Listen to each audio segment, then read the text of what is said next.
એટલે ભાઈ મારો વાસડો જો ધાવે છે, જોઈ લીજો. મારે છે ને કહેવાની જરૂર નથી, પણ અમુક ના મેસેજ આવતા હતા ને એટલે મારે છે ને રૂબરૂ જ વિડીયો લેવો પડ્યો. ભાઈ તું હેરખાએ જોઈ લીજે મેસેજ જીને કર્યો ને ઈ આમ જોઈ લીજે. ધાવે છે ને મારો વાસડો. કારણ કે ભાઈ તે એમ કીધું તું કે તમે ગાય કીવા હાટું દોવ છો, ગાય દોઈને તમે દૂધ વેચવા જાવ છો કે.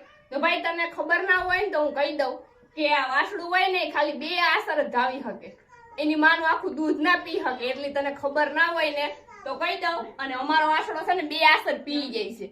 તું હજી વિડીયામાં જોઈ જ લીજે હેરખું, પછી તું મને કીજે.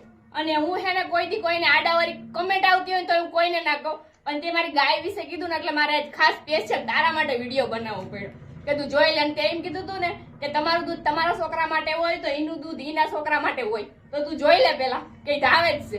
અને તમને ખબર ના હોય ને તો મારા વાસણા 2 દિવસે મજા નથી, એટલે બધું દૂધ મારે દોવું પડે. અને પછી હું એને ધવરાવું, એને હું છે ને બોટલમાં આઈથેથી ગમે એમ કઈ પીવરાવું.